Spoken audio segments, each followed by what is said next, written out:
le dicen el código al asistente para que les vaya haciendo el presupuesto inmediatamente. O sea, el ejercicio de mirar un diente se transforma inmediatamente en un tratamiento y en una restauración, ¿ya? Lo que yo los voy a invitar durante esta presentación es hacer un ejercicio un poco más complejo, pero que debería tener mejores resultados a largo plazo para la población en general. Ahora, si ustedes ven esta radiografía Biving, probablemente van a empezar a mirar, por distal de la 4-6, ya, sí, ahí voy a hacer una restauración clase 2, en la distal de la 4-5, voy a hacer otra cosa. Entonces, tenemos que tomar un tiempo de hacer un ejercicio un poco más complejo.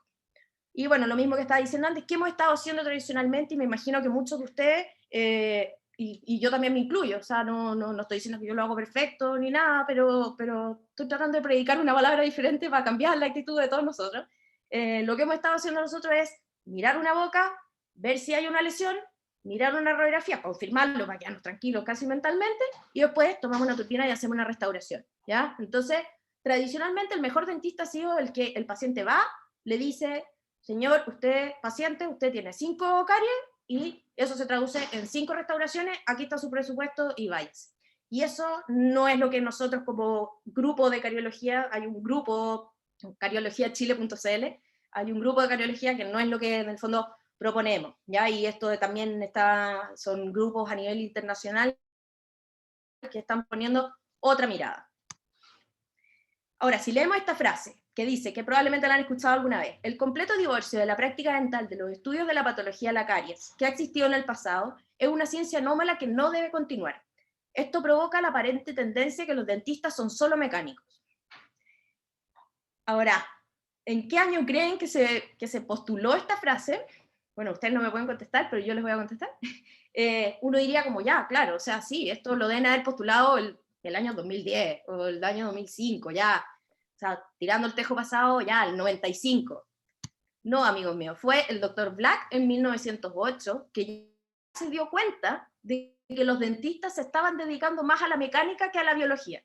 Entonces, llevamos más de 100 años en esto, en lo mismo, o sea, diciendo el dentista debe dejar de ser mecánico, ¿ya? Entonces, nosotros seguimos predicando la palabra y esperamos que alguien, después de estas charlas, si es que habían 80 conectados, con que 10 tomen esto, me quedo contento. Bueno, pero para empezar tenemos que entender que hay diferentes conceptos, que es lo que yo les voy a hablar a través de la presentación. Tenemos el proceso de caries, la enfermedad de caries y la lesión de caries. Tenemos que distinguirlo. Lamentablemente, nosotros hablamos de caries y la gente asume que es una lesión de caries, ¿ya? Nosotros los dentistas hablamos como una enfermedad de caries, pero también está el proceso. Vamos a distinguirlo un poco para que podamos entenderlo, pero así rápido, porque todos sabemos más o menos de qué se trata. Proceso de caries, el diente tiene un biofilm sobre la superficie, ese biofilm es bacteriano. El biofilm elimina ácido, esos ácidos desmineralizan el diente y por los minerales que tiene este mismo biofilm se vuelve a remineralizar. Entonces tenemos proceso de caries que es natural y es inevitable, ¿ya? Es un proceso que existe y que no podemos detenerlo, porque todas las superficies biológicas tienen un biofilm, tienen una actividad bacteriana normal, a menos que sea una superficie estéril. Pero en el fondo sí hay un intercambio iónico natural, a eso voy. Entonces, el proceso de caries es inevitable. Ahora, ¿qué pasa?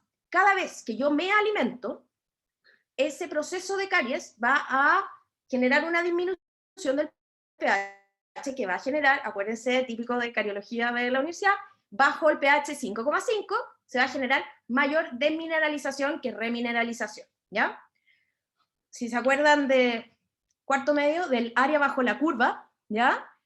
Si el área bajo la curva de la zona que tiene pH bajo el nivel crítico es mayor que la que tiene sobre el nivel crítico, o sea, yo me cargo a las tortas, o a los dulces, o a las calugas, voy a tener un área bajo la curva mayor, que está bajo el pH crítico, entonces voy a tener más desmineralización que remineralización. Ahí va a empezar el concepto de enfermedad de caries. Este paciente va a estar en enfermedad. Ahora, el vestigio último de la enfermedad de caries, que se traduce a nivel de la partiendo de la ultraestructura dentaria hasta una lesión evidente, va a ser una lesión de caries. Lamentablemente, enfermedad y lesión nosotros, como dentistas, lo tratamos igual, pero hay que distinguir los conceptos, porque existe la posibilidad de que, por ejemplo, ese paciente tenga una lesión, pero no esté en enfermedad de caries, ¿ya?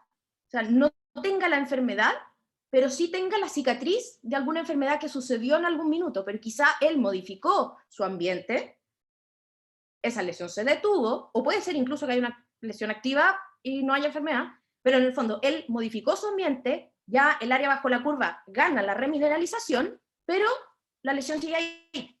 Quizás a esa lesión le tengo que hacer algo después o lo que sea, pero no necesariamente un paciente que tenga lesiones de caries, o sea, que yo las detecto, va a estar en enfermedad. Entonces es importante reconocer que la enfermedad de caries, o sea, cuando la desmineralización le está ganando la remineralización, requiere un diagnóstico. ¿Ya? Un diagnóstico, hay diagnósticos poblacionales, hay diagnósticos individuales, ¿ya? Pero requiere un diagnóstico y yo realmente saber si ese paciente o esa población está enferma, ¿ya? Y otra cosa es la detección. Entonces deberíamos hacer la diferencia, nosotros incluso como clínicos, oye, yo te estoy detectando lesiones, no te estoy diagnosticando la enfermedad, ¿ya? Entonces las lesiones de caries se detectan y la enfermedad se diagnostica.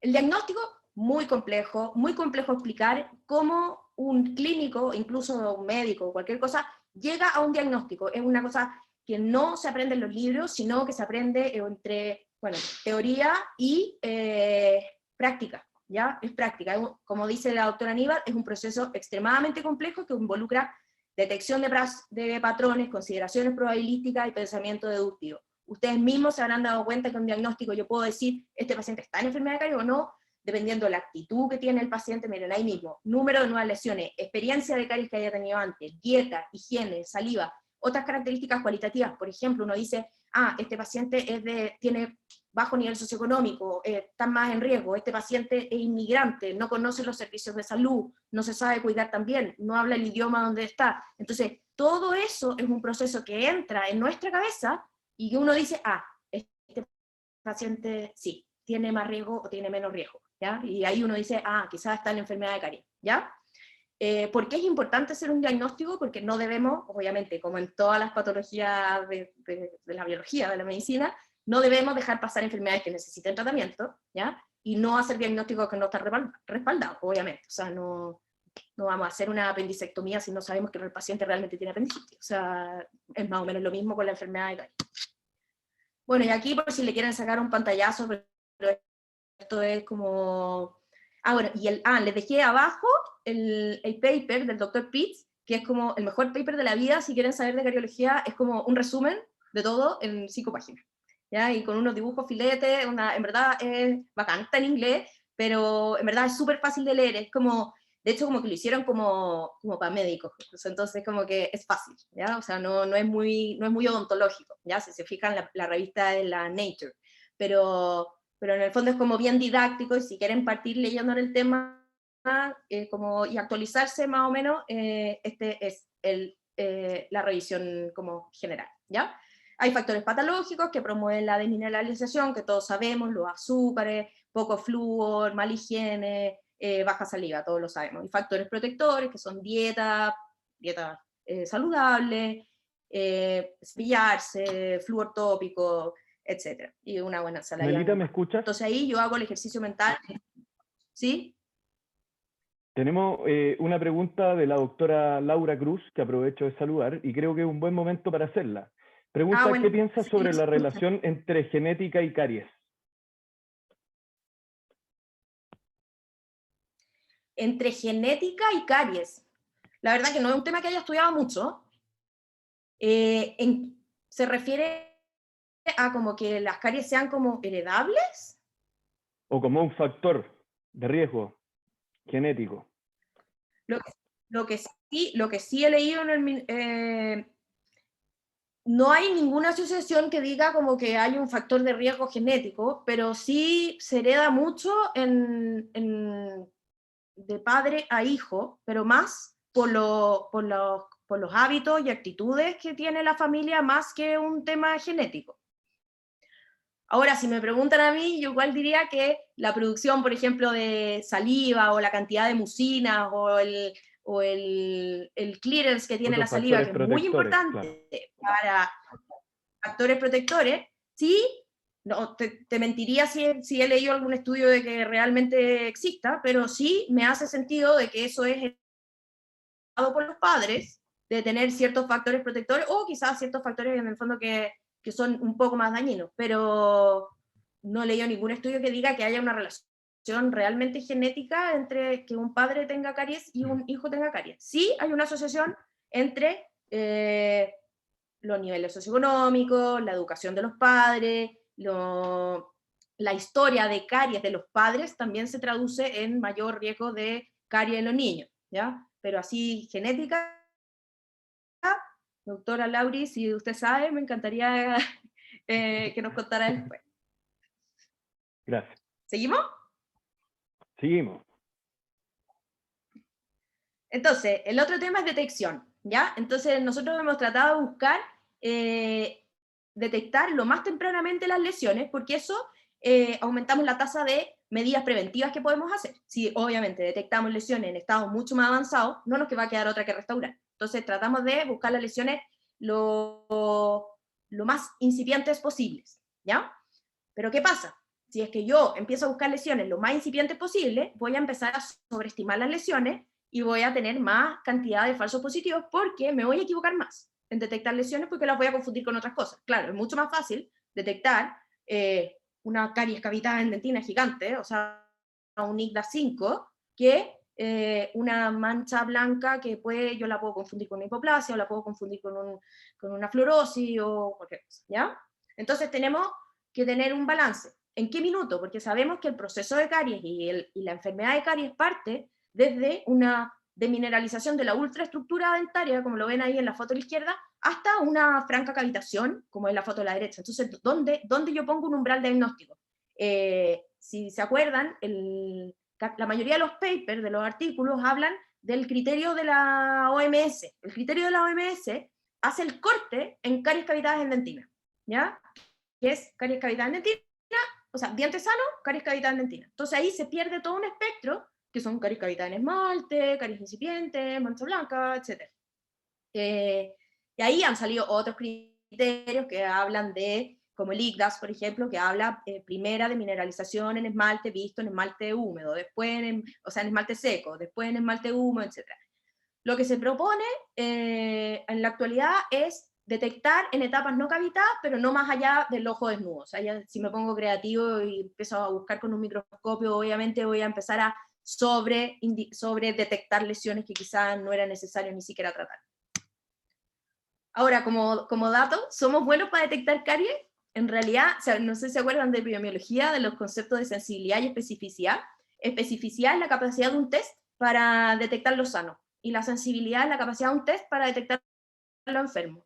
Si se fijan acá, nosotros como dentistas somos altamente específicos, pero poco sensibles, ¿ya? No, y en castellano significa que nosotros, como clínicos, somos muy buenos cuando decimos este diente está sano, pero cuando decimos que este diente está enfermo, muchas veces nos equivocamos, ¿ya? Entonces hay que tener ojo ahí. Cuando está sano, porque es un diente blanquito, perfecto y no tiene nada, pero cuando decimos que está enfermo, muchas veces guateamos. Bueno, y acá va como la parte, que ya nos metemos a la parte clínica, pero la parte inicial era importante y que como que todos aunáramos un poco de concepto. Esto también lo dijo el doctor Black: pronto llegará el día que estaremos comprometidos a realizar odontología preventiva más que reparativa, pero ¿cuándo? ¿Ya? ¿Pero cuándo? ¿Cuándo deseo hacer prevención o cuándo no? ¿Cuándo me voy tranquilo para la casa? ¿Cuándo digo, oye, realmente las cosas bien? Espero que les pongo ahora, de ahora en adelante, les sirva como para hacer su tratamiento clínico más actualizado a la evidencia y más tranquilo. ¿Cómo lo habíamos hecho antes? Como a muchos de nosotros nos enseñaron en la universidad, el paradigma del Dr. Black, un enfoque mecánico, remover las lesiones, y esas lesiones erradican la enfermedad. Muchos dentistas siguen funcionando así. Mirarlo de un área como biológica. Toda lesión de caries debe ser restaurada, decía el Dr. Black, y hay que diseñar las preparaciones. Me imagino que todos sufrieron, como mis amigos acá, menos el doctor Del Mas, que era el mejor del preclínico, haciendo diseños cavitarios. Esos diseños cavitarios, ¿se acuerda la prueba de la amalgama, doctor, que se sacó un 7? según los materiales existentes. O sea, para hacer una amalgama, por ejemplo, teníamos tienen que ser convergentes a oclusal porque tenemos que tener una zona retentiva, y eso significaba desgastar más tejido sano de lo que realmente hubiésemos necesitado ahora, como estamos con los materiales que tenemos ahora, ¿ya? Entonces, en base al paradigma del Dr. Black, esos dos puntitos que pueden ser lesiones de caries cavitada, terminaban siendo unas restauraciones de amalgama que abarcaban todo eso. Además, consideré que el Dr. Black tenía el concepto de extensión por prevención, ¿ya? Entonces, vamos, intervengamos todos los surcos para evitar que esos surcos se formen lesiones de caries de nuevo. Y aquí está el problema, empieza el problema.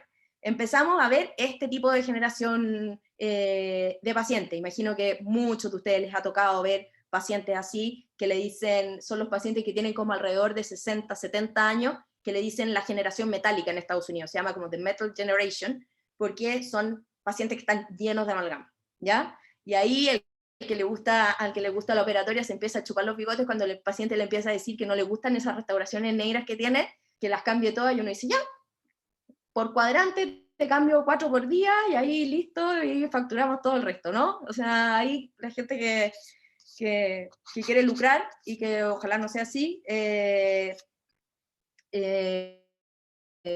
se chupan los bigotes con estos casos. Pero si se fijan, en el fondo, realmente este paciente, miren cómo tiene la encía ya, quizás está un poco inflamada, los dientes de adelante están perfectos. ¿Realmente este paciente habrá tenido tantas lesiones de caries como para haber hecho restauraciones MOD casi en todos los molares, MOD en los segundos premolares y OD en los primeros premolares? O sea, sospechoso, ¿ya? Por decirlo menos, ¿ya? Pero no es que el dentista haya tenido mala voluntad en ese minuto, era lo que se sabía hace 40 años, y que los dentistas que llevan ejerciendo 40 años se actualicen y sepan que realmente ahora los conceptos en cariología han cambiado. ¿Qué problema me trae este enfoque? Este enfoque de yo mirar, ver una lesión de caries y abrirla con mi turbina, ¿ya? Tenemos 3 problemas principales. O sea, hay millones de problemas, pero les puse los 3 principales porque si no estaría hablando todo un semestre de esto. ¿Qué problemas trae este enfoque? Si yo tomo un paciente, veo una lesión de caries, que por mucho que sea indicado restaurarla, yo la restauro y hago la mejor resina del planeta, con aislamiento, con la resina suiza de diamante molido, lo que sea, y le hago la lesión de caries que tiene, y el paciente se va para la casa. No estoy tratando la enfermedad.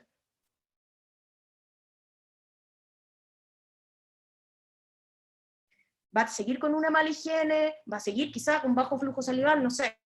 O sea, dependiendo de los factores que yo no evalúe en su minuto, y ese paciente en 2 o 3 años, ojalá que sean 2 o 3 años, a veces es menos, va a llegar con una lesión, miren la pieza 4.6, una lesión de caries secundaria, ¿ya? O sea, la recurrencia en un paciente que no controlo los factores, por mucho que yo sea demasiado buen clínico y haga la mejor restauración de la vida, es inminente, ¿ya? Entonces, uno de los problemas es, no estoy controlando la enfermedad y se viene la recurrencia. Segundo, si yo tengo el enfoque mecanicista del Dr. Black, o sea, que cada lesión, imagínense la primera imagen esta, que cada pequeña lesión inocente debe ser restaurada, ¿ya? Yo le hago una restauración, esa restauración tiene una vida promedio, ¿ya? La vida promedio de las resinas son 6,5 años, bien realizada. Ustedes saben, o sea, no sé, me imagino que han leído alguna vez, el 70% del trabajo de un dentista general es cambiar restauraciones de otro dentista, o de uno mismo que fallaron. El 70% de una persona que hace operatoria es eliminar trabajo que falló de otra persona, ¿ya? Entonces, cada vez, imagínense ya, en la vida promedio de una resina que yo hice es 6,5, 6,7 años. Esa resina va a fallar. Probable, y está descrito en la literatura, que yo, cuando falla esa resina, o lo que sea, una amalgama o lo que sea, la preparación biológica que yo tengo va a ser un 30% más grande que la preparación original, ¿ya? Entonces, hagamos el ejercicio. Si yo tengo un paciente de 10 años con una lesión de carie proximal, yo decido hacerle una resina. En 6,5 años, o sea, a los 16, 17 años, yo ya le estoy cambiando una resina por un 30%, por una preparación un 30% más grande. 6,5 años después, otra, y bien logradas, ojo, ¿cuántas veces hemos cambiado resina? O sea, somos todos colegas y podemos hablar como a calzón quitado, como dicen. ¿Cuántas veces hemos cambiado resina que los pacientes nos dicen, oye, me la hice el año pasado, o oye, se me fracturó y me la hice hace 3 meses atrás, ¿ya? Y siempre va a ser un poquito más grande porque uno necesita liberar un poco, dejar esmalte sin, eliminar el esmalte sin sustentación, darle mayor adhesión, etc. Un 30% más grande, a los 17 años. 18, 19, 20, a los 24 va a ser un 30% más grande, entonces probablemente voy a terminar haciendo una incrustación, ¿ya? Y después la incrustación esa va a fallar. Voy a tener que hacer una endodoncia. Después de la endodoncia voy a tener que hacerle una corona. Después de la corona me va a fallar, voy a tener que sacarlo y poner un implante, y ahí llamamos al doctor del más para que le ponga un implante.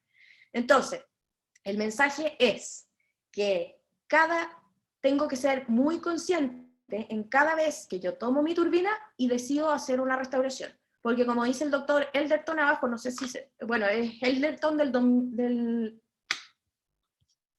en 1990, el doctor Elderton estaba diciendo que ya sometíamos al diente a un ciclo de destrucción, ¿ya? Entonces tenemos que ser muy conscientes de cuando nosotros tomamos la decisión, porque ese diente eventualmente va a morir, ¿ya? Melita, tenemos 2 preguntas. La primera es de la doctora Alejandra, que nos dice que mencionamos el método IGDAS como un método para detección de lesiones de caries. ¿Ese es el que tú ocupas actualmente? Mira, hay varios métodos, hay más de... es que una cosa son los criterios de clasificación y otra cosa son los sistemas de detección, ¿ya? Los sistemas de detección hay varios. Los que enseñamos acá en las universidades en Chile, todos los equipos de cardiología de Chile se juntaron hace 5 años atrás y decidieron que todas las universidades iban a impartir como sistema, obviamente los enseñan todos, pero sistema de criterio de clasificación, el ICMAS. ¿Por qué? Porque es el más validado, o sea, de hecho es como el único validado histológicamente y es el que tiene más estudios. Ahora, revisándolo, no sé si es el más adecuado, pero igual es el que más, entre nosotros, es como el que más marketing, publicidad y fondos mete como para ayudar en investigaciones y todo. Entonces, la mayoría de los papers que ustedes van a encontrar va a ser el criterio de la OMS, que es diente sano, diente cavitado en dentina, ¿ya? Y el doctor Pitts propuso el IGDAS, si no me equivoco, el año 93, y ahora se ha ido desarrollando, y bueno, ya está como bien esparcido mundialmente, ya casi todos los países ocupan el IGDAS, pero ¿cómo se llama? Los criterios de clasificación siguen siendo para los papers el de la OMS. O sea, entonces hay que ser como muy criterioso cuando uno lee un artículo, si realmente estáis leyendo OMS o estáis leyendo ICDAS. Pero sí, el que se ocupa en la clínica ahora y el que yo ocupo es ICDAS. Perfecto. Oye, Mela, el doctor Danny Schweitzer, hola Daniel, bienvenido. Pregunta si esa vía útil que contabas tú de las resinas son solo con resinas directas, si es que cambia al ser una restauración de resina indirecta, y si tienes algún dato de resina y cerámica en cuanto a duración de restauraciones. La resina está descrito en una literatura que una resina bien lograda es 6,5, 6,7 años, ¿ya? Una incrustación o una corona debería durar 10 a 12 años, bien lograda en las mejores condiciones en un diente vital con la corona intacta.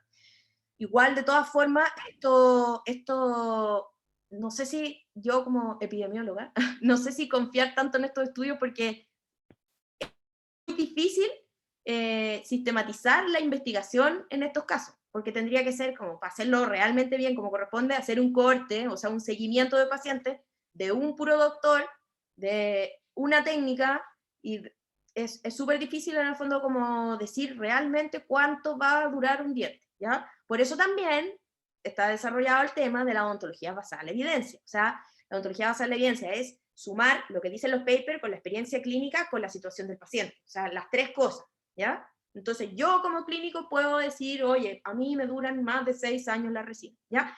Es un poco personalizado, pero sí, si me preguntan a mí, Daniel, es súper difícil decirle a un paciente, oye, esto te va a durar 12 años, porque la situación diente es distinta, pero sí está descrito que, por ejemplo, la habilidad del clínico es uno de las grandes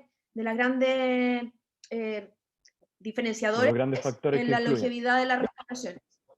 Sí, sí. O sea, la habilidad del clínico y la capacidad del clínico de poner bien los márgenes, todo, de asentar la restauración y todo eso, aumenta obviamente la longevidad. ¿Cuántos de nosotros hemos visto restauraciones desajustadas o no sé, con contactos oclusales defectuosos que terminan en fractura? Pero bien logrado debería ser 6 y algo años para la resina y 10 a 12 años para una restauración de prótesis fija unitaria. Melita, te hago la última pregunta antes de que siga. El doctor Marcelo Millas nos pregunta con respecto a la comunicación con el paciente y las garantías que nosotros le podemos ofrecer de nuestros tratamientos. ¿Cuánto tiempo consideras tú que es ético, justo poder garantizar una restauración? Tema muy controversial. ¿Qué? ¿Ah? Tema muy controversial. Muy, muy, muy difícil. O sea, miren, si me preguntan a mí, súper sinceramente, así como entre amigos, como somos Francisco, Marcelo, Daniel y todos los que han preguntado, yo no, o sea, uno no le asegura, o sea, es difícil asegurarle un tratamiento a un paciente, ¿ya? Pero sí, yo, por ejemplo, en mi práctica les digo, si es mi culpa, yo te lo garantizo todo el tiempo que sea necesario. Ahora, si es, por ejemplo, una caries secundaria, es porque el paciente tampoco modificó sus hábitos, que fue que yo le dije, ¿ya? Si es por ejemplo, una fractura porque yo tallé mal, quedó una zona de porcelana más delgada y se fracturó, claro que le voy a responder al paciente, se lo hago de nuevo, se lo hago gratis. O sea, pero eso es en mi práctica personal, o sea, yo no me atrevería a decirle a cada uno de ustedes como cuánto tiempo serían capaces de asegurarle a un paciente que una resina va a durar.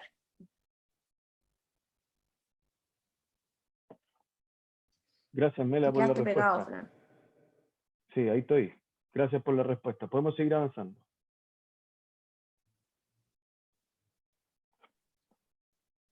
Mela, podemos seguir avanzando. ¿Podemos seguir? Sí, es que no te veía.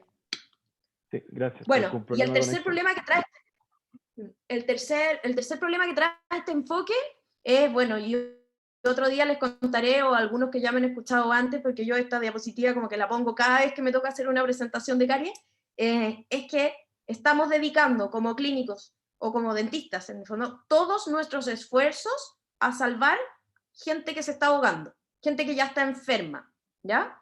Y no estamos enfocando nuestros esfuerzos en evitar que la gente se caiga al río. ¿Se entiende, no? O sea, nosotros como gente que está así, un pescador que está ahí abajo, se está tirando al agua, salvando a todos los ahogados, entonces no hay recursos, ni sistema de salud, ni nada que aguante el sistema si es que están todos ahogándose. Entonces sería más costo efectivo evitar o poner una reja, evitar que la gente se siga cayendo, o sea, que se deje de enfermar. ¿Ya? Y ahí, bueno, en salud pública, cuando me invitan a hacer una charla de salud pública, les digo, pero en salud pública hay distintos niveles de intervención, que es río abajo, río medio, río arriba, o sea, esto existe, ya no lo inventé yo. Río abajo es la intervención más localizada, o sea, ya es poner un sellante en un paciente muy específico en mi consulta o en mi clínica, etc. ¿Ya? Y río arriba son intervenciones, por ejemplo, no sé, la ley de etiquetado que hizo Chile hace unos años atrás, para disminuir la cantidad de azúcares en los productos, porque eso hace que toda la población consuma menos azúcar. Entonces, ¿qué problemas trae el enfoque de Black? O sea, en el fondo, restaurar, que no hay personal, ni sillones, ni recursos que aguanten dedicarse a tratar sin resolver el problema, porque van a aparecer las caries secundarias y voy a tener más y más y más trabajo. Y eso es lo que hemos estado haciendo durante los últimos 25 años, que nosotros nos creemos así ya lo top de lo top, la crema de la crema, así hoy salí de la universidad, soy dentista, hago todo increíble, pero no estamos mejorando la salud oral sigue siendo igual en los últimos 25 años, o sea, con la cantidad de dentistas que hay en el mundo, o sea, o la cantidad de dentistas, imagínense que hay en Chile, que también me pueden invitar a hacer una charla de eso, que también tengo una presentación,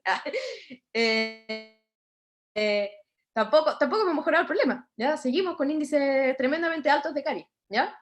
Cerca del 50% de la población sufre alguna enfermedad por enfermedades orales. La caries no tratada en dientes permanentes es la condición más prevalente, afectando a 2,5 billones de personas en el mundo, 573 millones de niños. O sea, pega tenemos, pero algo estamos haciendo mal de que no deberíamos tener este nivel de daño, ¿ya?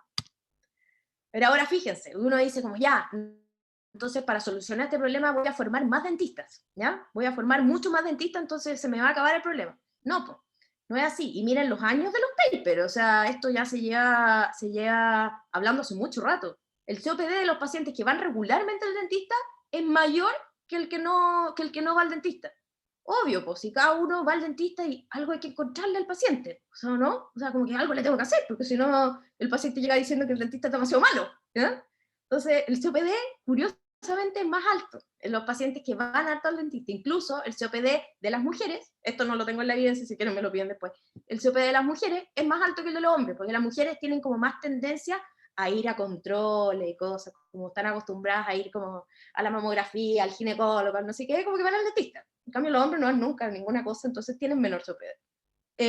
Y, ojo, que el mayor modificador de COPD es el dentista. Cariadas, obturadas o perdidas. O sea, el cariadas es culpa del paciente, obturada y perdida es culpa de nosotros.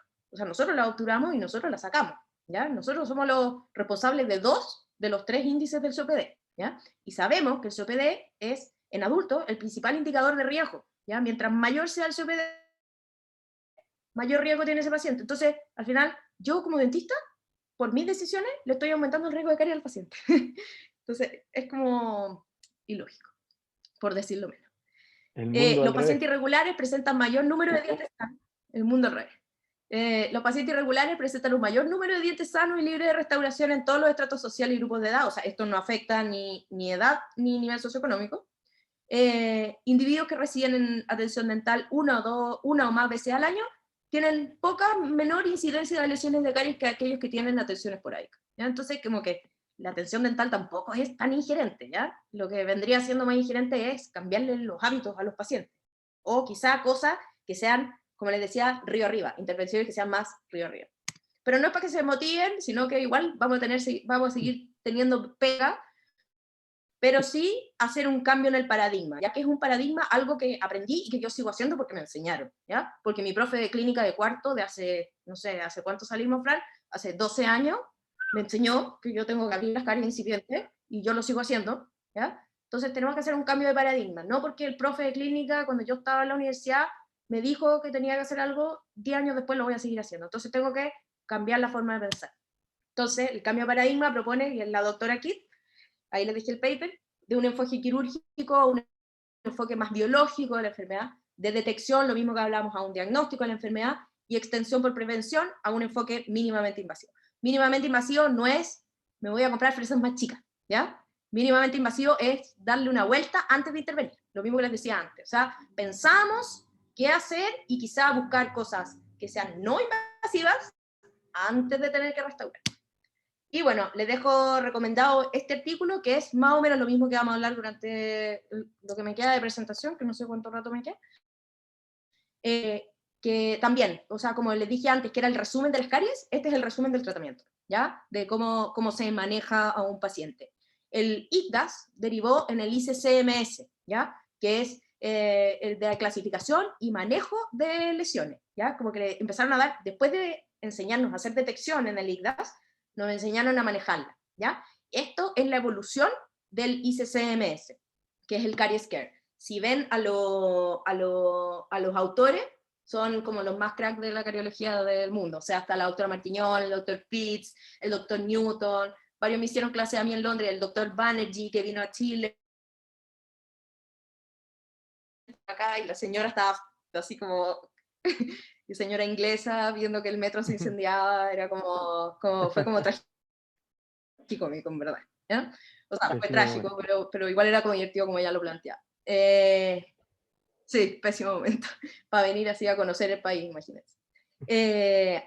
Bueno, pero es un ciclo, ¿ya? Determinar el riesgo del paciente, detectar las lesiones, que obviamente es parte de la determinación del riesgo, decidir qué hacer, y después, en base al riesgo, hacer los intervalos de rellamado, o sea, de recall. Ahora, de decisiones de tratamiento, nuestra primera misión es detectar en su etapa más temprana. Obviamente no me pongo creativo y no pongo a detectar con microscopio ni nada, porque son clínicamente insignificantes las diferencias, ¿ya? Hay que manejar desde la perspectiva preventiva. Vamos a ver cómo se propone este nuevo enfoque mínimamente invasivo. Son básicamente 5 puntos que los vamos a ir viendo a uno para no demorarme. Remineralización de lesiones incipientes. Todas las lesiones que tengan potencial remineralizador, dígase aquellas que no están cavitadas, yo tengo que intentar primero detenerlas. ¿Ya? ¿Con qué las detengo? Y bueno, todos sabemos que el flúor es nuestro mejor aliado para la remineralización de lesiones. Todos los individuos a nivel mundial, nacional, etcétera, la indicación es cepillado 2 veces al día con pasta mayor a 1100 ppm, en los niños en 1000, en los adultos en 1450, por 2 minutos el cepillado, con 2 centímetros de pasta, o sea, ojalá toda la longitud del cepillo. ¿Ya? Estamos hablando de adultos. Pacientes de alto riesgo, ¿ya? Les adicionamos pasta con alto contenido de flúor y hacemos 2 a 4 aplicaciones de flúor profesional, ¿ya? Y según riesgo controlamos cada 3, 6 o 12 meses la evolución, ¿ya? En el paper están todas es como un árbol gigante, y no quise ponerlo porque al final es una lata la presentación, porque es un árbol de decisiones gigante con miles de flechas, pero si tienen alguna duda, o me lo pueden pedir y lo tengo, si tienen alguna duda pueden recurrir a eso. Bueno, remineralización también tenemos, les puse aquí el Durafat, porque es el gold standard, porque la mayoría de los estudios se han hecho con el Durafat, ¿ya? Y sabemos que sí.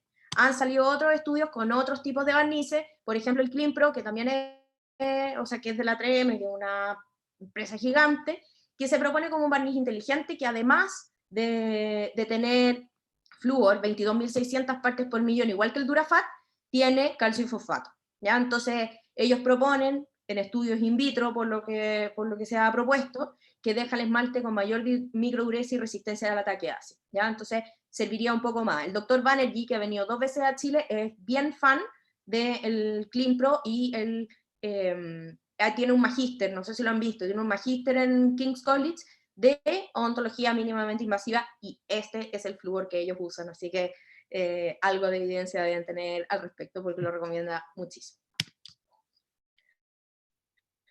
Y bueno, ya así como dato también, porque en Chile no se ocupa mucho, pero si no lo han escuchado nunca, también, aparte de la remineralización, también tenemos la posibilidad como de detener las lesiones, ¿ya? Incluso lesiones que están cavitadas, existe la posibilidad, no sé si lo han escuchado alguna vez, el flúor diamino de plata, ¿ya? El flúor diamino de plata es un compuesto que el Fagamin no se vende en Chile, yo lo compro en Argentina, que sirve para detener las lesiones, ¿ya? La plata precipita con el colágeno y las proteínas de la dentina, incluso en lesiones cavitadas en dentina, precipita y las lesiones se detienen. ¿Cuál es la desventaja? Que miren cómo queda negro, ¿ya? O sea, queda una cavitación negra, pero detenida. O sea, enfermedad de caries no tenemos. ¿Para qué puede servir? Fantástico para pacientes, por ejemplo, que se van a someter a tratamientos oncológicos y tienen caries radiculares. En vez de hacerle extracciones generales a todos los dientes, le puedo poner flúor de amino de plata en cervical para que esas lesiones no progresen. Pacientes que van a ser irradiados, que no les puedo extraer los dientes, también sirve. ¿Para qué lo uso yo, por ejemplo? Típico corona que tiene como una mini caries secundaria, ¿ya?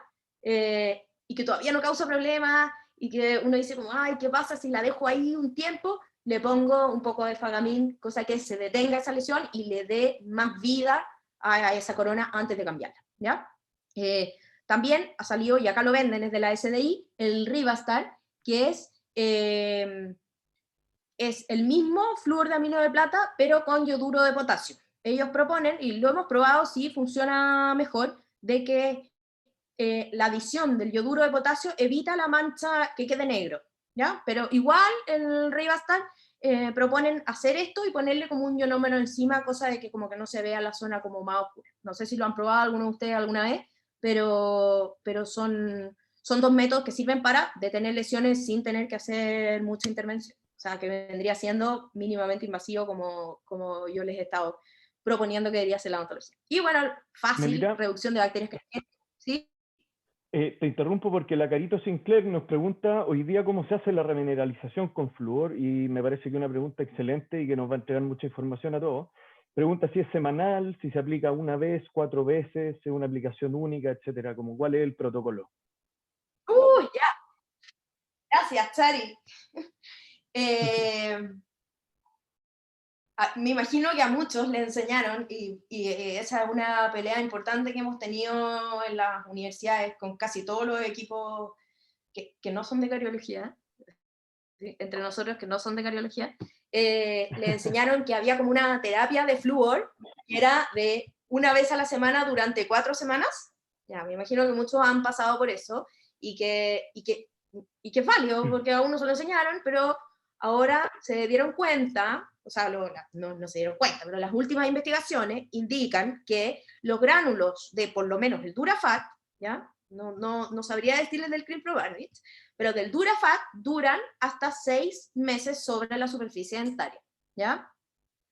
Ahora, si ustedes lo piensan, en un paciente de alto riesgo, así como que yo sé que tiene alta probabilidad de desarrollar nuevas lesiones de caries, al mes 3 va a tener el 50% de gránulos de Durafat sobre la superficie y al mes 6 va a quedar en 0. ¿Se entiende, no?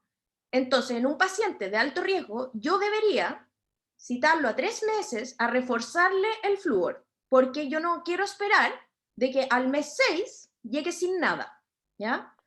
¿Cómo funciona el Durafat? El Durafat es una molécula que viene el flúor adentro, envuelta en una matriz de resina, ¿ya? Eso queda microscópicamente pegado sobre la superficie del diente, y cada vez que yo me lavo los dientes, con el flúor que viene en la pasta de dientes, o en el agua, como en Chile, que viene fluorada, yo estoy recargando esta molécula, y esta molécula está como pegada sobre la superficie. Pero como les digo, al mes 6, o sea, al mes 6, ya no tengo nada. Entonces, en pacientes de alto riesgo, yo lo citaría, o sea, hay un protocolo, no que me esté carrileando. Se cita cada 3 meses a reforzar el barniz, y en pacientes de moderado o bajo riesgo y tienen buen control de placa, lo cito cada 6 meses o una vez al año. ¿Le quedó claro, doctora Sinclair? Aprovecho de hacer otra pregunta, que nos dicen si es que el flúor de amino, de plata, perdón, se ocupa en dientes temporales. Nosotros, yo tengo entendido que lo ocupamos en Santa Blanca, la doctora Cavalieri lo aplica harto en Talca, pero quería saber si lo recomiendas tú en dientes temporales. O sea, yo lo recomendaría en cualquier tipo de diente. O sea, normalmente en dientes temporales se recomienda porque se van a exfoliar y no queda negro. O sea, y queda negro. A nadie, yo creo que a ningún adulto le gustaría que quedara negro un diente que te va a quedar a permanencia. Pero en Claro. niños, especialmente en niños como de difícil manejo, es muy fácil porque es un pincelito que uno pincela la preparación, o sea, la cavidad en el fondo, ni siquiera preparación, porque ni siquiera necesito una turbina, nada. Lo pincelo y detuve la lesión. O sea, es muy fácil, es poco invasivo, poco traumático para los niños, y ese diente se va a exfoliar. Entonces se ha ocupado mucho en odontopediatría. Ahora en adultos, como yo les decía, yo lo ocupo, por ejemplo, típica, así hablando con confianza, típica caries por decúbito, o sea, típica caries que se forma como por distal del segundo molar, por culpa del tercer molar, que lo está impactando. En el minuto que se saca el tercer molar, yo le pongo flúor de aminoplata ahí, porque ¿qué importa que quede una zona negra por distal de un segundo molar? O sea, nadie se la va a ver. Claramente yo no haría flúor de aminoplata en un paciente adulto no sé, en la 1-1. ¿Se entiende, no? Pero Se entiende. biológicamente funciona igual. Mela, tenemos el chat explotando, hay muchísimas preguntas, muchísimas felicitaciones por la presentación. La doctora Ya, Conchi Mena nos déjame pregunta... terminar, que me quedan unos... Ya, me parece perfecto. Sigamos avanzando y al final retomamos un par de preguntas para ser un poquitito más dinámico. Si no, no vamos a terminar nunca. No sé hasta qué hora tengo, porque era 1 hora, ¿o no? ¿Era 1 Tenemos hora? todo lo que queramos, pero la idea es no extendernos mucho para poder tener una discusión al final. Ah, ya, ya. O sea, pero puedo hablar con un poco más de calma, porque partí así como caballo carrera. Vamos. Ya, bueno, reducción de bacterias cariogénicas, todos sabemos que y no les voy a dar muchas explicaciones, que la desorganización del biofilm es benéfico para que tengamos menor riesgo de caries. O sea, todos sabemos que tenemos que cepillarnos con un cepillo y no enjuagarnos con agua, etcétera, etcétera. Y bueno, y esto es interesante, el doctor Aubrey Shyam, en el 2015 postuló un paper que fue así como un boom, que dijo, en el fondo, que la relación caries, o sea, de desarrollo de caries en los dientes, es absolutamente dependiente del azúcar. ¿Ya? O sea, como que las compañías de flúor no han hecho creer que come el azúcar. Miren, si les voy a mostrar algo. Ah, no. Un Mac de café de una compañía que no voy a decir cuál es, que decía, come todo lo que quieras, pero ocupa nuestros cepillos o sea, nuestras pastas con flúor. O sea, eso nos han hecho creer las compañías, que si uno, no sé si alguien lo vio alguna vez, pero bueno, si lo encuentro se los muestro, porque me da lata de interrumpir la presentación. Pero decía, come todo el azúcar que quieras, pero cepíllate con pasta de nuestra marca con flúor.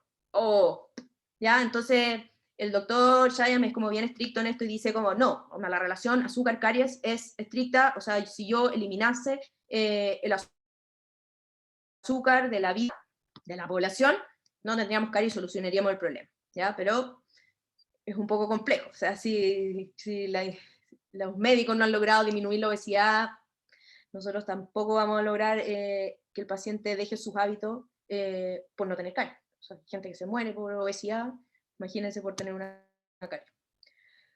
Bueno, un tratamiento operatorio quirúrgico solo debería ser usado cuando una cavitación no puede ser detenida o cuando existan requerimientos estéticos y funcionales. Y eso, grábenselo a fuego, ¿ya? Cuando decido restaurar, cuando hay una cavitación. La cavitación es el punto de no retorno de la operatoria.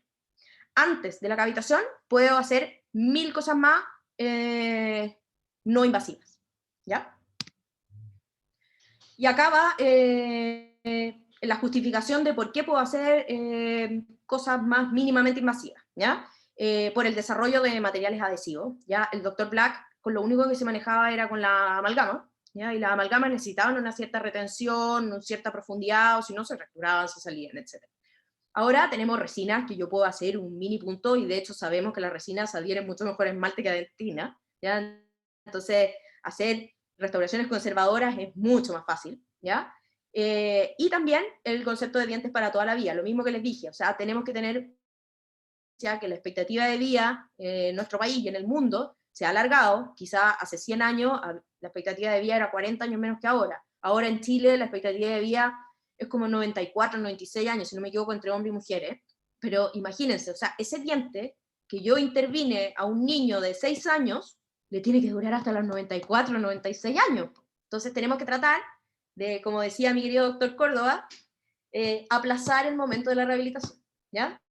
Entonces, si podemos hacer prevención y tratar y comprometer al paciente de que cambie sus hábitos y que tengamos menos fallas, increíble. Ah, perdón. ¡Ah! ¿Qué pasó? ¿Qué pasó?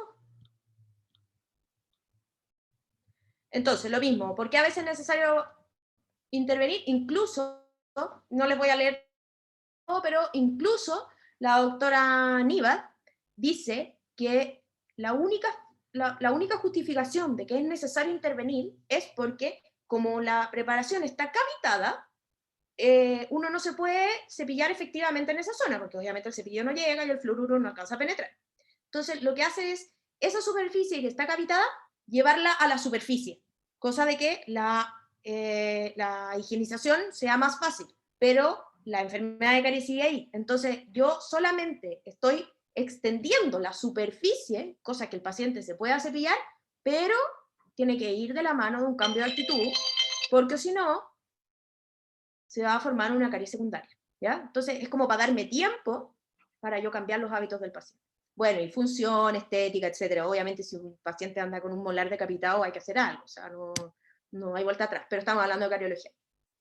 ¿Cuándo y cómo intervenir? Así ya la papita, no les voy a dar una receta de cocina para cada una de las situaciones clínicas, obviamente si quieren después discutimos las que sean más importantes, pero así como en fácil, si no hay cavitación, estamos hablando lesiones, y que lo vamos a ver eso, lesiones de esmalte superficiales, de lesiones incluso que llegan al límite amelodentinario, mientras no estén cavitadas, interrupción del biofilm, inyecto flúor, o sea, inyecto no inyecto, pero le subo el flúor al paciente, ya sea con la pasta, con barnices, que ya conversamos, y monitoreo, ¿ya? Yo confío en el potencial remineralizador de esas lesiones, ¿ya? Mientras no se quiebre la capa superficial. Y acá les voy a dar un dato que no sé si alguno lo sigue haciendo, porque como uno, o sea, yo como equipo y todo, hacemos clases de hace tanto tiempo, uno parece mono rayado diciendo las mismas cosas y uno dice como, obvio que todo el mundo lo sabe, pero quizá no, así que lo voy a volver a decir. La detección de lesiones de caries no se hace con una sonda de caries, ¿ya? La sonda punta aguzada, que era, me imagino que algunos de sus profes de clínica cuando estuvieron, no sé qué edad es la población que está escuchando la charla, pero algunos de sus profes decían, sienta, meta la sonda dentro del surco y si se retiene la sonda, eso es una carie, y eso se restaura. Eso es lo peor que pueden hacer porque ustedes están rompiendo la capa hipermineralizada que podría tener esta zona. Y en el fondo ustedes, o nosotros estaríamos cavitando esa lesión y la estamos sometiendo a una futura restauración. Entonces nosotros estamos siendo los culpables. Entonces, si puedo mantener esa capa hipermineralizada que tiene el diente acá, y fluorar, obviamente cambiar los hábitos del paciente, fantástico. Ahora, si es que los esfuerzos no han sido suficientes, que la lesión sigue progresando, o no veo tanto compromiso por parte del paciente con el potencial remineralizador de esta lesión, existen otras alternativas, ¿ya? Que son las resinas infiltrantes, no sé si las han escuchado. La resina infiltrante, que el único representante más o menos es el Icon, que vino el creador de Icon alguna vez a Chile, hizo una exposición en Talca, hasta tiene un grupo de música, canciones como adaptadas a la odontología, un poco nerd, pero fue súper divertido. Que es en el fondo que se graba la superficie con ácido clorhídrico y se infiltra la lesión con una resina, ¿ya? Y eso es como un sellante, pero que penetra, ¿ya? Que penetra la estructura, porque la desmineralización es mucho más importante. Y eso hace que la lesión se detenga. Ventaja, la lesión se detiene. Desventaja, le estoy quitando el potencial remineralizador, ¿ya? Le estoy quitando, o sea, esa lesión no se va a remineralizar y va a seguir ahí eternamente, ¿ya? Funciona, sí. Es más caro que decirle al paciente, cepíllate más, cambia la pasta de dientes y ven a ponerte flúor 2 veces al año, sí, pero funciona. No tengo fotos de las caries interproximales, pero sí, lo hice hace como un mes atrás, que también el Icon, bueno, hay Icon para lesiones proximales, y hay Icon para caras vestibulares de los dientes, ¿ya? Por ejemplo, pacientes que tienen manchas blancas, estamos hablando que el Icon está indicado en lesiones que no estén cavitadas, ¿ya? Por ejemplo, típica mancha blanca que queda alrededor del bracket de ortodoncia cuando el paciente no tuvo una buena adherencia a la higiene oral mientras estuvo con ortodoncia, típica mancha blanca, ya, imagínense que es como este caso. Esto es una hipoplasia, da lo mismo, pero también tiene indicación para tratamiento de hipoplasia. Si se fijan, se desmineraliza, pero sin tomar una turbina. Yo no tomé una turbina. Lo único que hice fue pasar una escobilla para eliminar el biofilm. ¿Ya? Eso se pone una resina infiltrante, que es como imagínense, tiene como la consistencia como que fuera un adhesivo, ¿ya? Entonces se graba, igual el mismo protocolo adhesivo, o sea, tiene su protocolo establecido, pero se graba, con aislamiento absoluto obviamente, se graba la superficie, toda la cara vestibular del diente, y se le aplica este adhesivo en este caso, hipoplasia, pero se lo puse para que vieran, igual esa foto es inmediata, o sea, le saqué el aislamiento y de hecho está como sangrando ahí al lado del canino, pero esa foto inmediata, pues la pasé bien Linares, entonces se lo hice un día y ahora no he logrado sacarle la foto de control, como porque hay que esperar que el color se estabilice. O sea, si ven ahí en la central, igual se ve como una mancha así como, pero dentro de es tremendo resultado sin haber tocado el diente. ¿Ya? Lo mismo que ustedes podrían hacer cuando ven manchas blancas que tienen compromiso estético, se puede ocupar el icon sin tener que tomar una turbina y someter al diente a un ciclo de destrucción. ¿Ya?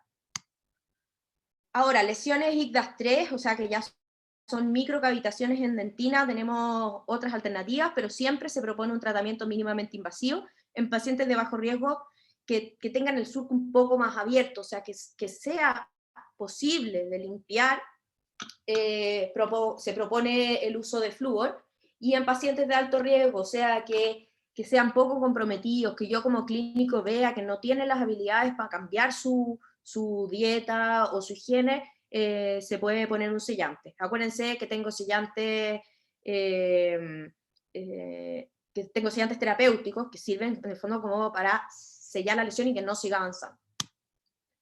Ahora, la típica pregunta, ¿sello o pongo un barniz? O hago las dos cosas, ¿ya?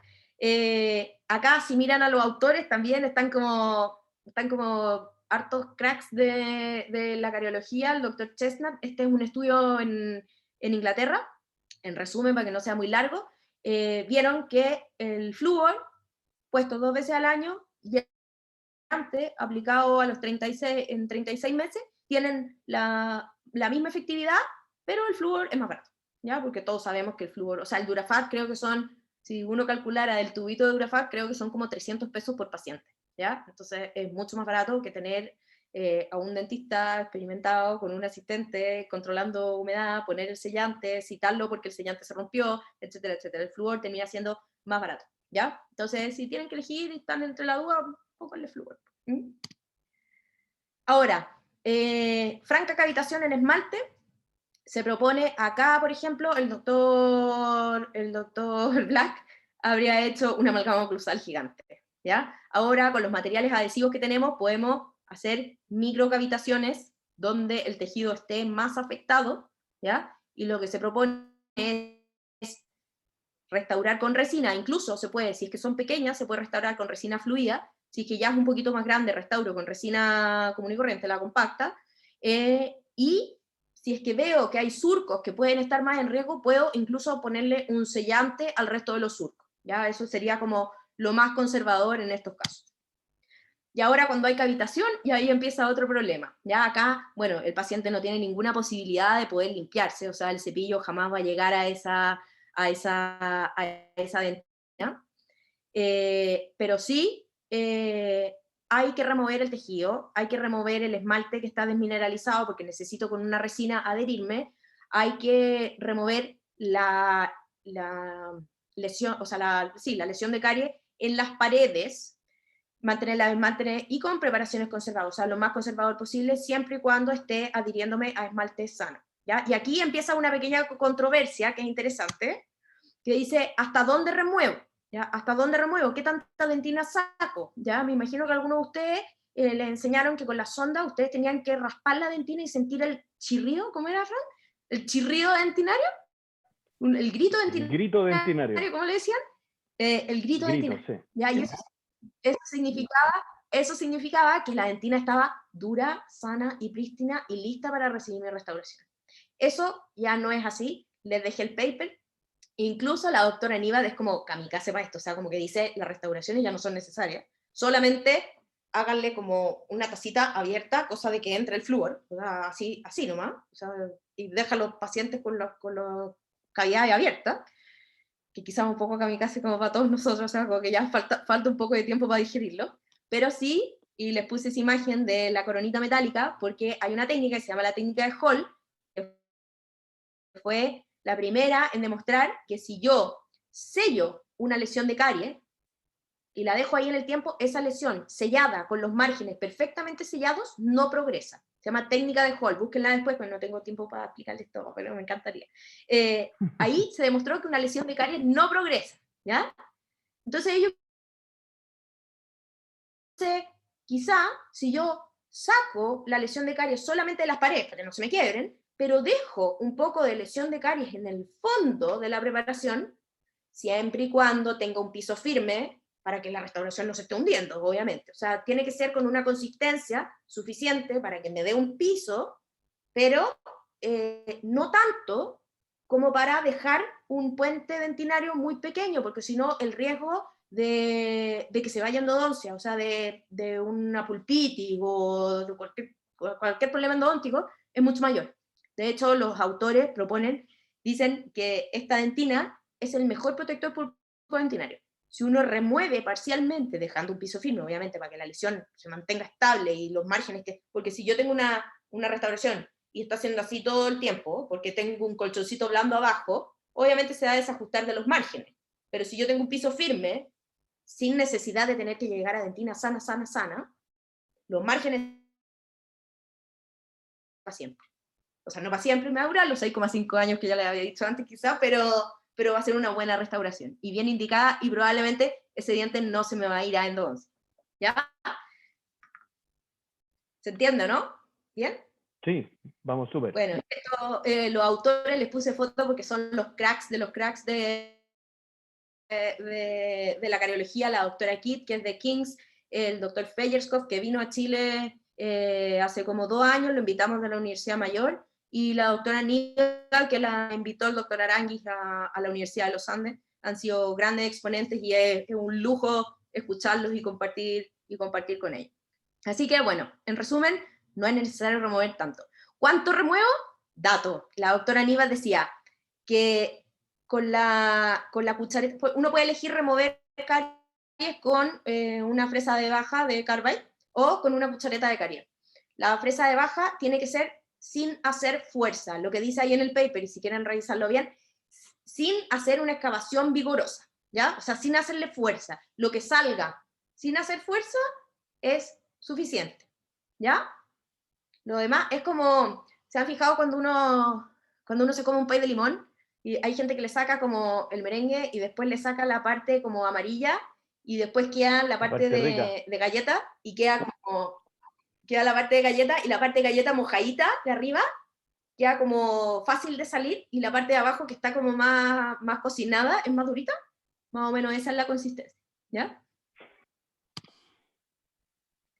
¿Y cuánto remuevo? ¿Ya? ¿Cuánto remuevo?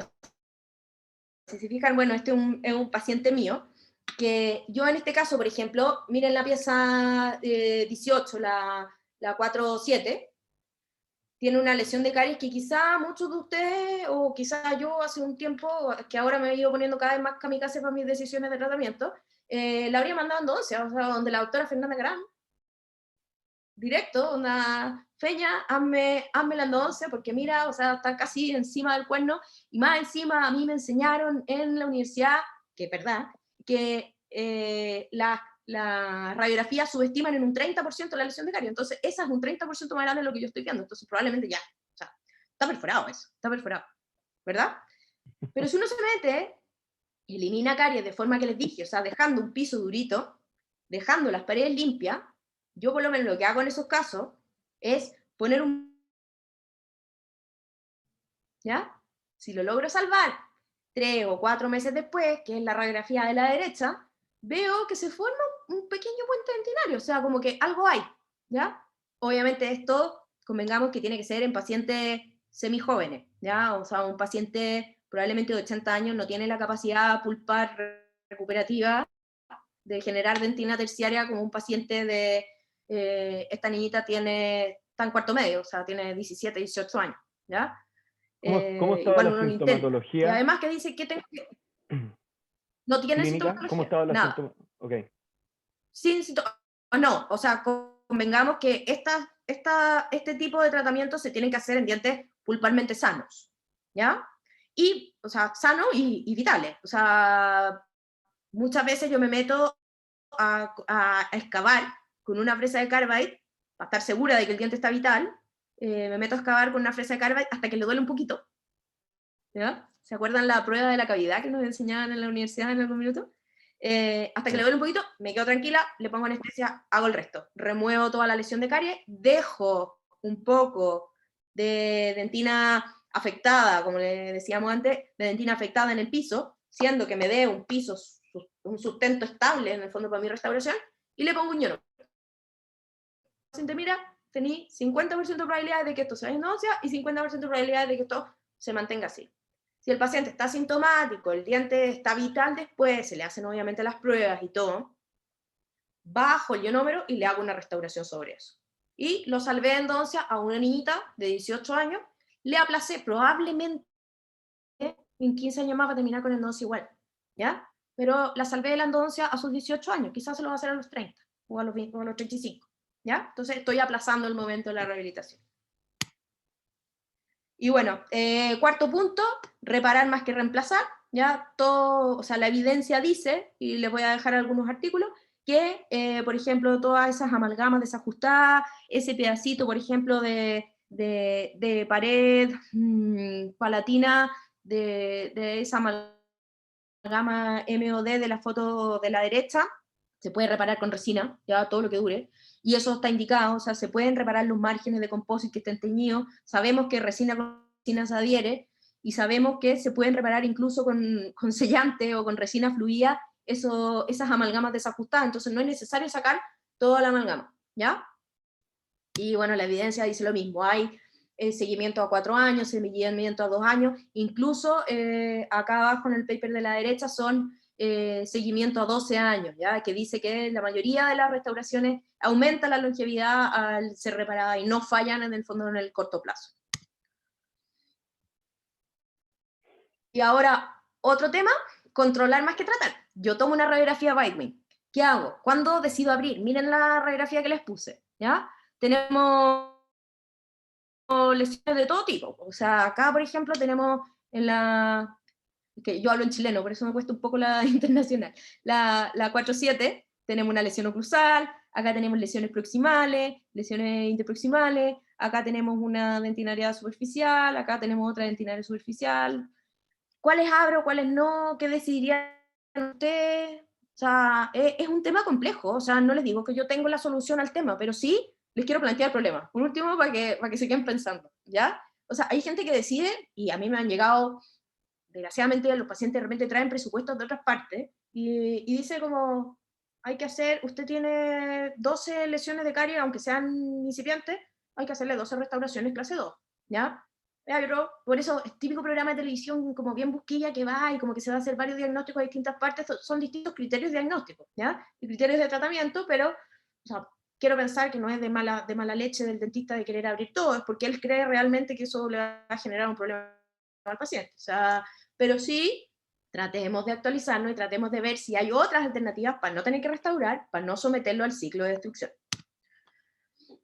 ¿Cómo sé si está cavitado o no? Lo que se propone es poner una bandita de ortodoncia, ¿ya? Una bandita de ortodoncia y mirar, ¿ya? Incluso se le puede tomar una impresión con silicona a eso, que ahí como que estamos complejizando bastante el asunto, pero se puede tomar una impresión con silicona a ver si la superficie se ve cavitada o no, ¿ya? Y ahí yo decido abrir. De ahí les voy a decir cómo lo hago yo. Pero para que tengan una idea de los porcentajes de cavitación, ¿ya? Una lesión estrictamente en esmalte, el 90% de las lesiones no están cavitadas. O sea, si yo como dentista tengo mi umbral de tratamiento, digo, ¿sabéis qué? Yo voy a hacer todas las lesiones que vean esmalte, aunque estén en esmalte, todas las que yo vea en la Bite Week, me estoy equivocando el 90% de las veces, ¿ya? Las lesiones dentinarias superficiales, la mitad de ellas no están cavitadas, ¿ya? ¿Qué significa? Que si yo como clínico digo, ¿sabéis qué? No, la incipiente está súper preventivo, pero las dentinarias superficiales las voy a abrir, que puede ser válido, ¿ya? La dentinaria superficial, yo me estoy equivocando el 50% de las veces. O sea, es tan válido como que uno vaya donde un profesional y tire una moneda para decidir qué te hace o qué no te hace. O sea, me estoy equivocando la mitad de las veces, ¿ya? Entonces, ojo ahí. Y las lesiones dentinarias profundas, bueno, ahí ya podemos trabajar tranquilo y con la tranquilidad mental y podemos irnos tranquilos a dormir a la casa de que hicimos lo que realmente correspondía, ya que el 100% de las lesiones están cavitadas. Pero en las dos primeras empieza el problema. Y aquí, bueno, para mostrarles qué pasa con la progresión, este es un paciente mío que yo seguí durante 3 años, que no sé si la radiografía es la mejor de todas, pero miren la 1.5 por mesial, se ve una caries incipiente, y se ve que el 2015 y el 2016, en el mismo control radiográfico, sigue siendo la misma caries incipiente. Entonces, tenemos tiempo, ¿ya? Tenemos tiempo para decidir qué hacer, ¿ya? O sea, mi mensaje es, no abran las caries incipientes, de base, ¿ya? Acá con mi amiga la doctora Mustakis, que es del equipo de cariología de la Universidad Católica, y el doctor Eduardo Bernabé, que era mi profesor del magíster que hice en Londres, hicimos un estudio de progresión. Con estos mismos pacientes de las radiografías Byway, vimos cuánto se demora, porque todos los estudios que hay son como escandinavos, países nórdicos, ¿ya? No sabíamos, yo tenía la teoría y dije, en Chile deben avanzar más rápido las caries, ¿ya? Porque uno dice, somos como sudacas, no sé, tenemos más riesgo, no sé, tomamos más bebida que los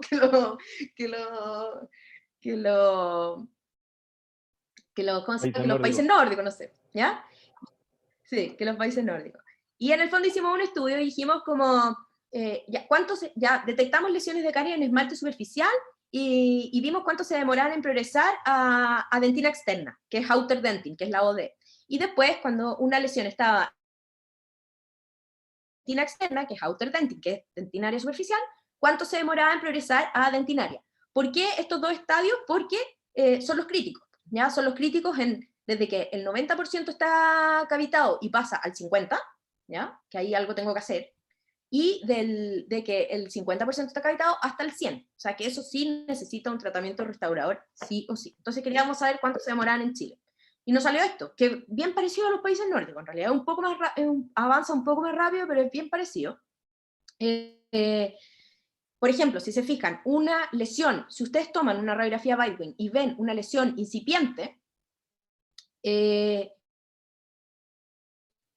de esa lesión incipiente, por lo menos del grupo que nosotros vimos, que eran 537 superficies, el 16% progresó, ¿ya?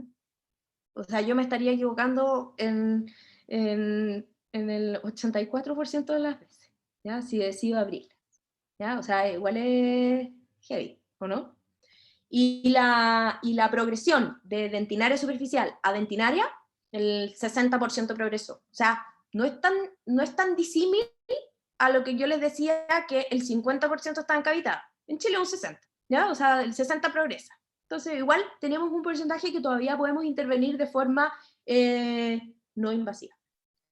Ahora, ¿cuánto se demora? Y esto también fue interesante. ¿Cuánto se demora una lesión de esmalte superficial llegar a dentinaria superficial? 6,4 años, ¿ya? O sea, tenemos tiempo. Cuando vemos una lesión en esmalte, quizá, y si es primera vez que vemos al paciente, quizá esa lesión llega ahí 8.000 años y nosotros vamos a decidir abrirla porque el paciente nos vino a ver y tengo que hacerle algo. No, ¿ya? ¿Y cuánto se demora en progresar una dentinaria superficial a una dentinaria? 2 años. Ya ahí tengo un rango menor de tiempo, pero igual lo puedo controlar en 6 meses, en un año, o 2 veces o 3 veces al año, pero igual tengo 2 años de tiempo para controlar. O sea, si a mí me llega un paciente nuevo y veo que tiene una lesión dentinaria superficial, voy a hacer todos los manejos no operatorios, y después, quizá en el control de 6 meses, si es que esa lesión progresó, significa que va a fallar en el corto plazo y le voy a hacer la misma restauración del mismo tamaño que habría hecho 6 meses atrás. Entonces, ese es el mensaje. Ay. ¿Y esto? Me están echando.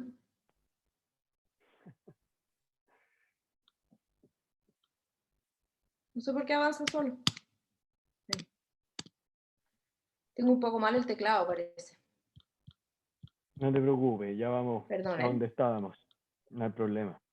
Ya, entonces, ¿por qué es importante esto? Porque la doctora Inés, que es una de las cracks de cariología también, que tiene bueno, trabaja en Escocia, dice que, bueno, revisó varios estudios de cuál era el límite de los dentistas para intervenir o no, y de los 30 estudios que revisó, bueno, una revisión sistemática y un metaanálisis, dice que una proporción significativa de dentistas interviene invasivamente donde toda la literatura dice que no hay que intervenir, ¿ya? Entonces seguimos siendo, como dice el ministro París, los mismos porfiados de siempre, ¿ya? O sea, seguimos tratando, o sea, no adaptándonos a la nueva realidad, ¿ya? Y eso también pasa en Chile, ¿ya? Mi buena amiga, la doctora Begoña Ruiz, hizo este estudio hace unos años atrás, creo que fue el 2010 o 2011, no sé si lo tengo anotado ahí, pero me acuerdo de haberla ayudado en algunas partes, que se le preguntó a los profes de clínica de pregrado, en qué minuto ustedes intervienen a sus pacientes o ustedes le enseñan a sus alumnos que deberían intervenir, ¿ya? Espero que esto haya mejorado porque llevamos años tratando de predicar la nueva palabra, pero en esa época, el 2010, 2011, era así, ¿ya? O sea, el 35% de los profes de clínica indicaba abrir lesiones a esmalte, o sea que eso ya está completamente contraindicado hace 15 años atrás, ¿ya? El 36% decidía abrir en dentina superficial, que puede ser el caso de muchos de nosotros, de ustedes, yo hace un ratito que ya no lo hago. Y solo un 29% estaría actuando de forma conservadora. Y convengamos que esta es la gente que debería estar más actualizada de todo, porque son los profesores los que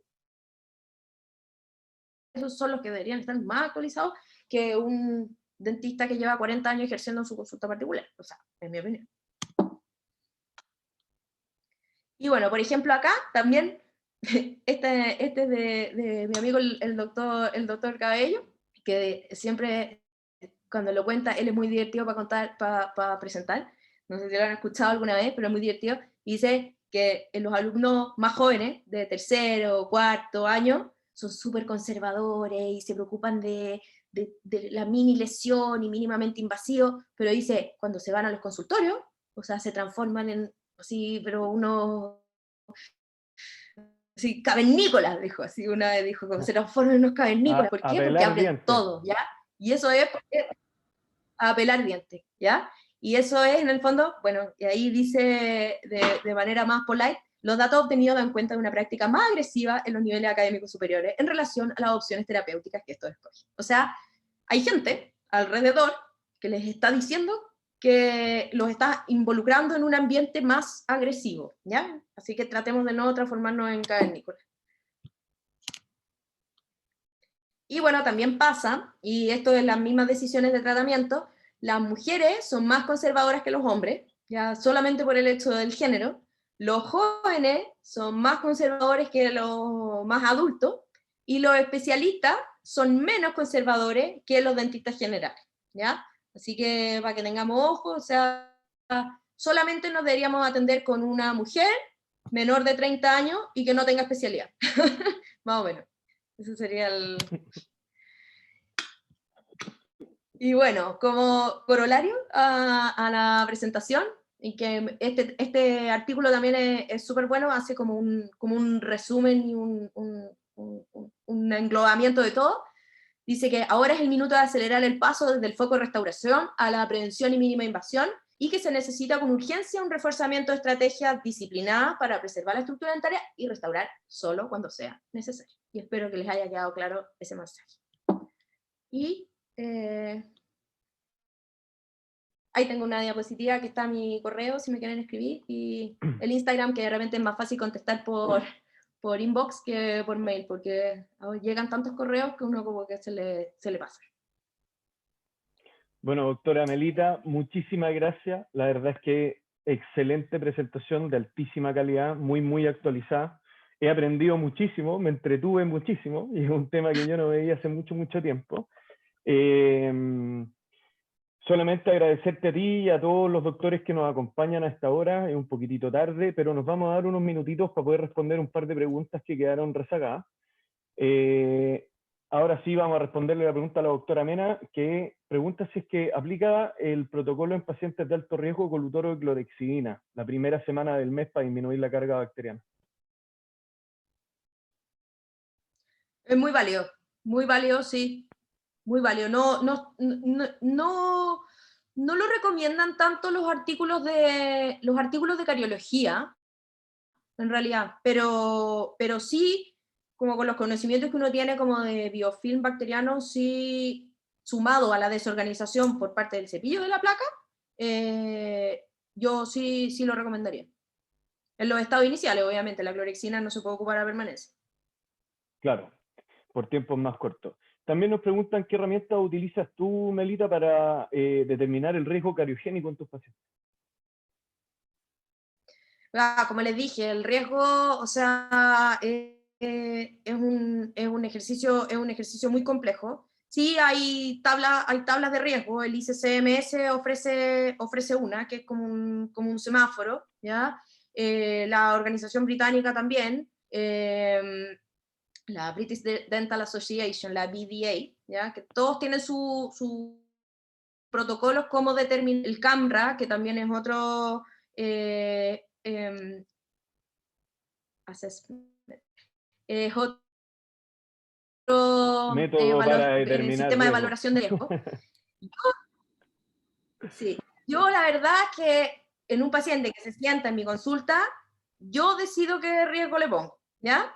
O sea, estoy hablando súper sincera, yo no tengo una ficha clínica como anotado, onda como, esto sí, esto no, o sea, no. Yo voy anotando, tiene patología, tiene no sé qué, paciente de alto riesgo, paciente de moderado riesgo, paciente de bajo riesgo. Y ahí automáticamente uno deriva en un intervalo de controles, un plan de tratamiento, pero yo, como funciona en la clínica, funciona muy de riesgo individualizado del paciente, o sea, ¿no? Y como es como un aunado de todo lo que uno ha aprendido y todas las cosas que pueden ir sumando de la entrevista con el paciente también. Pero a nivel académico, Excelente. lo enseñamos varios, o sea, en el fondo a los alumnos, o sea, que no lo han implementado nunca, les sale mucho más fácil tener una tabla, o por ejemplo el mismo Para poder cariograma, o sea, el mismo identificar cuáles son los factores, claro. los alumnos nosotros lo hacemos hacer el cariograma y llenar los puntos de dieta, frecuencia, Claro, uno como clínico le pregunta eso y uno automáticamente en la cabeza define qué tipo de riesgo tiene, ¿ya?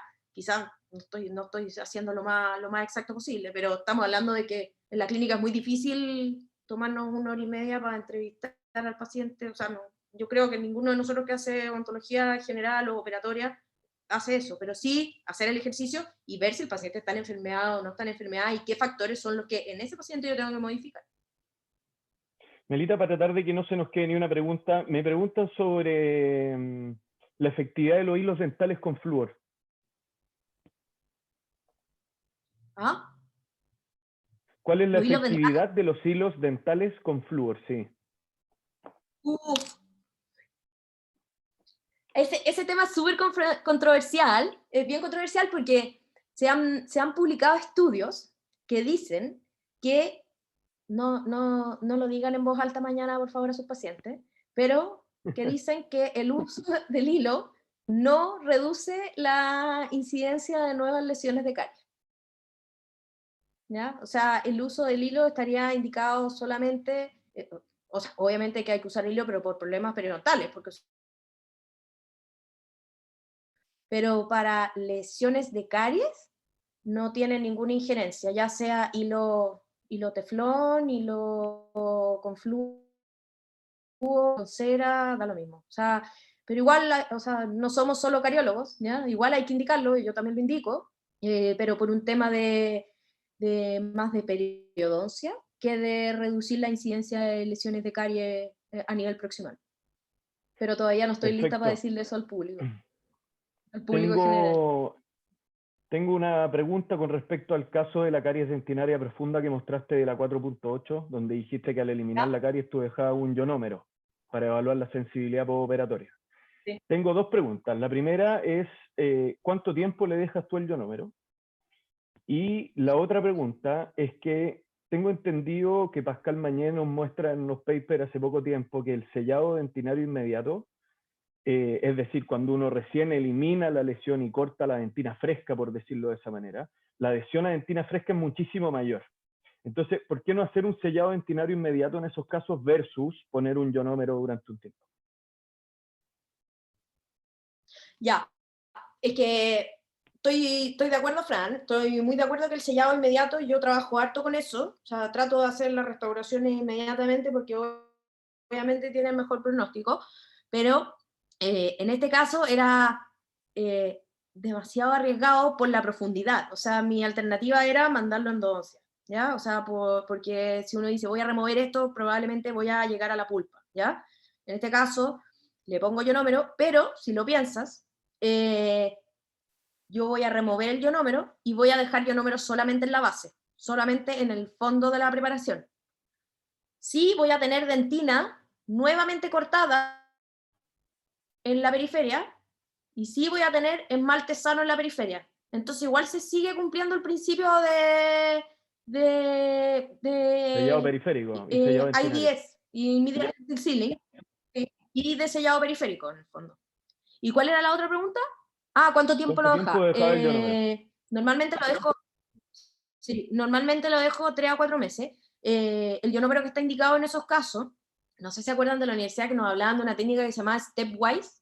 Stepwise significaba que en el fondo uno ponía como un eugenato, ¿ya? Removía la lesión, ponía un eugenato, después se retiraba el eugenato y supuestamente la caries estaba como deshidratada o seca y ya ahí podía restaurar de nuevo. Eso ya no está recomendado una segunda entrada a remover todo, pero sí, si el diente está asintomático y vital y todo, se puede dejar el vidrio ionómero. Está recomendado un vidrio ionómero de autocurado porque es más inocuo. Acuérdense que los vidrios ionómeros de resina o las mismas resinas pueden ser irritantes pulpares. También, Fran, cuando estamos muy profundos y yo hago un sistema adhesivo de grabado y lavado a veces, permeabilizo el túbulo y el bis-GMA, la molécula de bis-GMA puede caber adentro del túbulo y puede irritar la pulpa. Entonces puede ser que mi mismo sistema adhesivo esté irritando la pulpa. Entonces lo que se recomienda en esos casos es hacer autogravante, sistemas de no de grabado y lavado, ¿ya? Sistemas autogravantes.